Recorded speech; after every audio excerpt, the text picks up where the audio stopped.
네, 오늘부터 우리 출애굽기 말씀 또 같이 한번 말씀을 나누는 시간 갖도록 하겠습니다.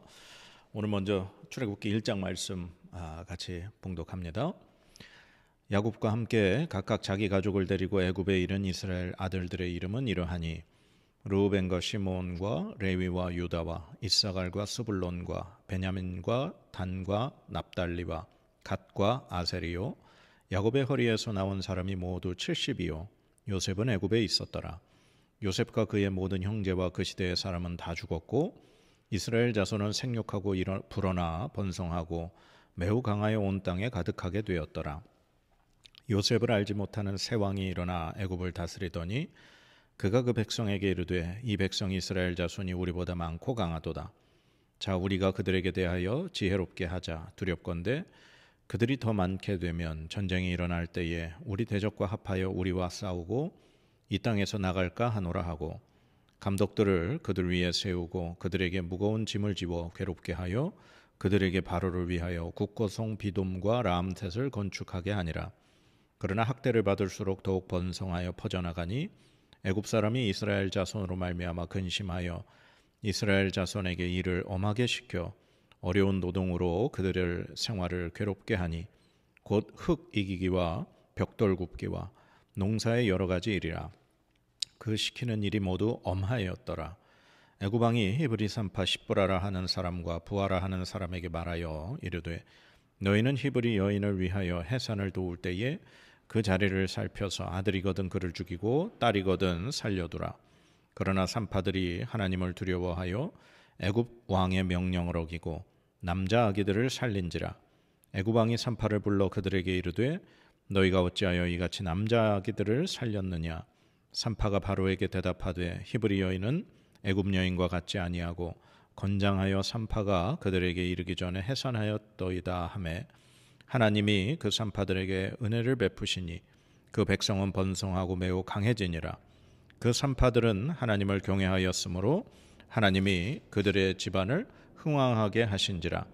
그러므로 바로가 그의 모든 백성에게 명령하여 이르되 아들이 태어나거든 너희는 그를 나일강에 던지고 딸이거든 살려두라 하였더라. 아멘. 네, 이제 출애굽기 말씀 다시 한번 살펴보겠습니다. 앞부분에 애굽에 내려간 이스라엘 자손의 숫자를 70명으로 우리 창세기와 똑같이 그렇게 이야기합니다. 그리고 이제 요셉과 그의 모든 형제와 그 시대 사람이 다 죽었다고 이야기하죠.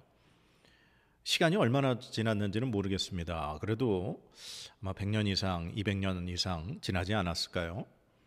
하나님이 아브라함하고 이 계약을 맺으실 때, 하나님 약속하실 때 너의 후손이 이방에서 객이 되고 그 백성들이 400년 동안 고통받을 것이다. 그렇게 말씀하셨죠. 그리고 이제 그 밑에 보면 이제 8절에 이렇게 되어 있습니다. 요셉을 알지 못하는 새 왕이 일어나 애굽을 다스렸다. 그러니까 요셉을 전혀 알지 못하는 왕이 등극했다는 건 이 요셉이 죽고 난 이후의 시간이 그래도 정말 꽤 흘렀다는 얘기가 되는 겁니다. 그리고 요셉을 알지 못하는 왕이 일어났다는 것은 쉽게 얘기하면 오늘날로 정권이 바뀌었다는 거예요. 이 애굽의 왕조가 완전히 새로운 왕조가 등장했다는 겁니다. 그러니 요셉이 이루었던 엄청난 그러한 애굽의 토지법이라든가 애굽에서 일어났던 그 사건들, 그것을 전혀 알지 못하고 그것에 관심도 없는 왕조가 들어섰고 그런 새 왕이 등극했다는 거죠. 그런데 문제는 이 바뀐 왕조의 애굽 사람들보다 이스라엘 사람들의 숫자가 훨씬 많았다는 겁니다. 그래서 이 새로 등극한 왕조의 왕과 이 고관들이 걱정을 하는 부분이 있는 거죠. 그게 뭐냐면 만약에 전쟁이 일어났을 때 다른 나라와 아니면 다른 어떤 자기의 세력에 반대하는 그런 사람들과 전쟁을 하게 될 때 이스라엘 백성들이 적들의 편이 된다면 그러면 자신들은 질 수밖에 없다는 거죠. 그리고 그들이 우리를 떠나서 탈출해 버릴까 봐 이제 걱정을 하게 된 겁니다. 그래서 이 애굽 왕조가 이제 계획을 세우고 이스라엘 백성들을 어떻게 다스릴 것인가를 결정하죠. 그 첫 번째가 감독들을 세워서 그들에게 무거운 짐을 지워 괴롭게 하자. 그렇게 해서 그들에게 시킨 일이 바로 국고성 비돔과 람셋을 건축하게 하는 일이었습니다. 그런데 문제는 성경에 보면 12절에 그러나 학대를 받을수록 더욱 번성하여 퍼져가니 애굽 사람이 이스라엘 자손으로 말미암아 근심하여, 이렇게 되어 있습니다. 이스라엘 백성들이 어떻게 이 학대를 받을수록 더 번성해진 겁니다. 더 숫자가 많아졌다는 거죠. 그래서 이 애굽 왕조가 더 고통스러운 일을 이제 시키게 되는데 더 힘들고 더 어려운 노동을 시킨 겁니다. 그게 바로 흙 이기기, 벽돌 굽기, 농사의 여러 가지 일입니다. 우리가 이제 요셉 당시에 이스라엘의 아들들 가족들이 애굽에 내려갔을 때 바로가 이 이스라엘 자손들 아들들에게 시킨 일이 있었죠. 바로 가축을 돌보는 일, 목축업을 시킨 거였습니다. 이 이스라엘의 아들들은 대대로 목축을 하는 일이었기에 바로가 그러면 니네 중에 특별한 능력 있는 사람을 내 가축을 맡길 테니 너희가 돌봐라. 그래서 이스라엘 백성들은 대대로 하는 일이 목축업을 하는 일이었죠. 그러나 이제 세월이 한참 흐르고 이 새로 들어선 왕조는 그들에게 목축업을 시킨 것이 아니라 노동, 건축에 그리고 농사에 아주 힘든 일을 시키게 된 겁니다. 이스라엘 백성의 상황이 점점 더 악화가 되는 상황인 거죠. 그런데 갑자기 이제 히브리 산파의 이야기가 전환이 됩니다. 히브리 산파 십보라라 하는 사람과 부하라 하는 사람, 두 사람의 이야기를 등장시키죠. 애굽 왕이 이 히브리 산파 두 사람을 불러서 명령을 내립니다. 만약에 히브리 여인들이 아이를 낳게 될 때 남자아이면 죽여라. 그리고 여자아이면 살려둬라. 그렇게 명령을 내리는 거죠. 그런데 이 히브리 산파들이 성경에 보면 17절에 이렇게 되어 있습니다.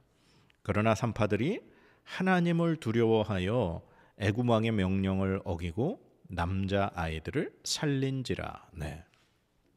이 산파들은 애굽 왕의 명령보다 하나님을 더 두려워했다. 그렇게 이야기합니다. 그래서 남자 아이들을 살린 겁니다. 그래서 히브리 남자 아이들이 계속 태어나는 걸 소식을 듣고 이 바로가 다시 산파들을 부르죠. 너희들 왜 내 명령에 복종하지 않느냐 묻는 겁니다. 그랬더니 히브리 산파들은 이렇게 대답하죠. 히브리 여인들이 애굽 여인하고 다릅니다. 그 여인들은 건장해서 자기들이 이 출산 소식을 듣고서 도착하기도 전에 이미 출산을 해버리는 그런 상황이었던 겁니다. 그렇게 지혜롭게 대답을 합니다. 그래서 하나님께서 이 하나님을 경외한 히브리 여인들에게 굉장히 복을 주시고 그들의 집안이 흥왕하게 하시는 은혜를 주시죠.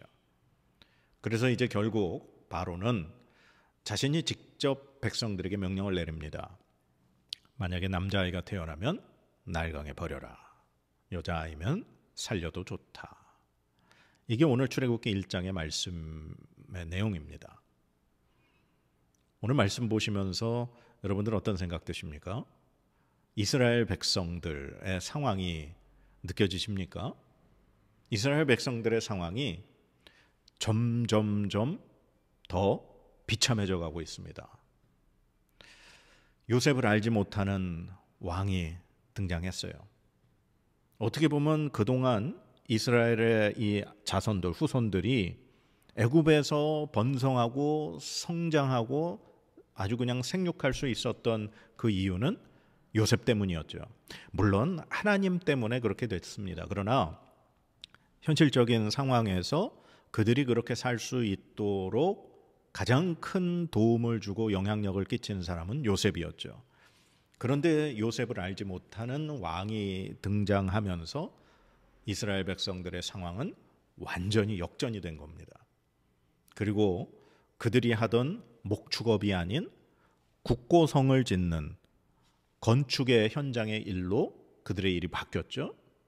그리고 그들이 그래도 계속해서 번성해 가니 더 힘든 일이 그들에게 닥쳤습니다. 즉 건축하는 일만 하는 것이 아니라 벽돌을 만들고 벽돌을 굽고 그리고 농사를 하고, 그러니까 이스라엘 백성들에게는 쉬는 시간, 쉬는 날이 주어지지 않은 거죠. 점점 더 아주 강한 이 부역이 그들에게 부과가 된 겁니다.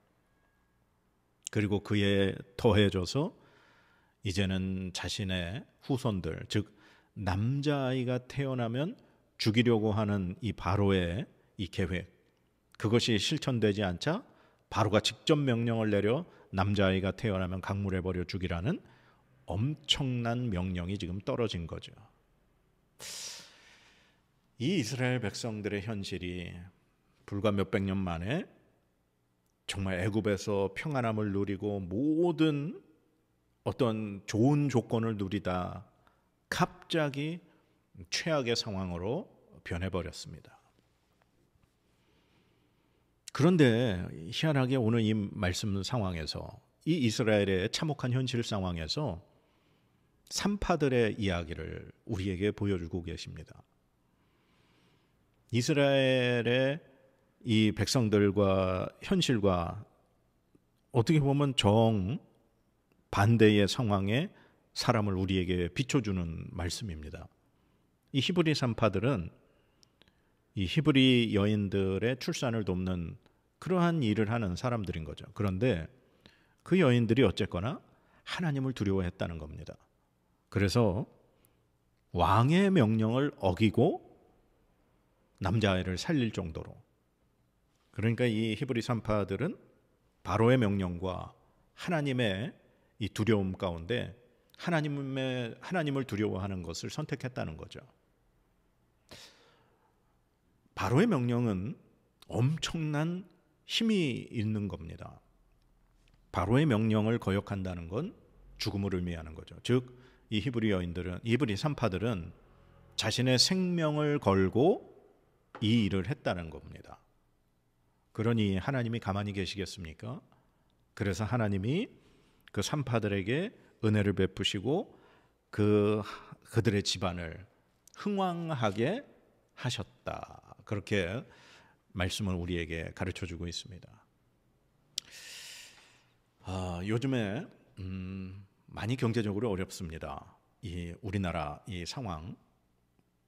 그리고 제가 아무래도 이제 지방에서 이 거제도에서 개척을 해서 교회를 이렇게 시작을 해서 하고 있습니다. 그리고 주변에 이제 만나는 이렇게 교제하는 목사님들 중에 대부분이 이렇게 작은 교회 목사님들이 많이 있습니다.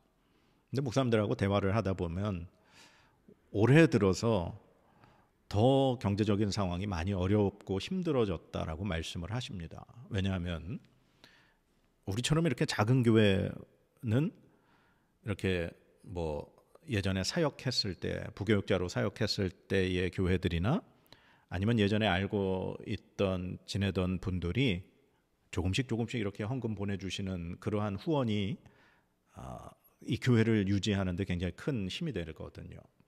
그런데 올해 들어서 이 교회에 들어오던 그 헌금들, 후원들이 많이 줄었다는 겁니다. 뭐 저희 교회도 마찬가지입니다. 그러다 보니 교회가 점점 유지할 수 있는 상황이 어렵게 된 거죠. 이렇게 우리 같은 작은 교회들의 후원이 끊어지고 후원이 줄어들었다는 건 그만큼 그동안 후원하고 이렇게 헌금을 보내왔던 성도들의 이 경제적인 삶이 어려워졌다는 이야기입니다. 그러니 당장 나의 삶이 힘들어지고 재정적으로 어려워지니 내가 후원을 하고 헌금을 했던 그런 것들을 끊거나 줄일 수밖에 없게 된 거죠. 아마 이 시대를 살아가는 저와 또 지방의 이제 작은 교회들과 그리고 우리 일반 성도들의 삶이 별반 다르지 않을 거라고 생각합니다. 마치 오늘 이 출애굽기 1장에 있는 이스라엘 백성들의 현실과 같이 점점 우리의 상황이 중압감으로, 경제적인 어려움으로, 여러 가지 상황으로 더 우리를 짓누르고 있는지 모르겠습니다. 그러다 보니 이 현실의 무게를 견디지 못해서 다른 일을 하거나, 아니면 교회가 문을 닫게 되거나, 아니면 믿음을 잃어버리거나, 아니면 교회를 떠나게 되는 그러한 상황들이 벌어지게 되는 거죠. 그런데 오늘 하나님은 이 이스라엘 백성들이 점점 어려움을 당하는 이러한 현실 속에서 우리에게 작은 희망의 메시지를 보여주시는 것 같습니다. 그게 바로 히브리 산파들의 모습인 거죠. 현실을 두려워할 것인가? 하나님을 두려워할 것인가? 현실에 굴복할 것인가? 하나님의 말씀에 굴복할 것인가? 이것이 오늘 출애굽기 1장이 우리에게 던지는 질문인 것 같습니다. 왕의 명령을 어긴다. 왕의 명령을 어기고도 하나님을 두려워한다. 이것은 보통 믿음은 아닙니다. 오늘 우리에게 하나님을 더 두려워하는, 이 현실보다 하나님을 더 두려워하는 믿음이 우리에게 있는가? 오늘 우리에게 굉장히 큰 질문이 되지 않을까 싶습니다. 사랑하는 여러분, 이 세상 살아가는 게 쉽지 않습니다. 그리고 지금 경제적으로 많이 어렵고 힘든 이러한 시대를 살아가는 게 쉽지 않습니다. 믿음을 지키며 산다는 것 더욱 어렵습니다. 그러나 그 현실의 무게가 우리를 짓누른다 할지라도 우리는 하나님을 더 두려워해야 합니다. 왜냐하면 이 이스라엘 백성들이 지금 애굽 왕에 의해서, 이 새롭게 등장한 요셉을 모르는 그 애굽 왕조에 의해서 억눌러지고 엄하고 힘든 노역을 시키게 되는 이 상황은 하나님께서 그렇게 만들어 가신 상황이기 때문입니다.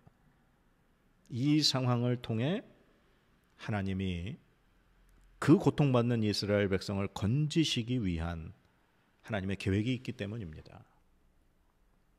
사랑하는 여러분, 현실을 두려워하지 마시기 바랍니다. 현실에 굴복하지 마시기 바랍니다. 하나님을 더 두려워하시기 바랍니다.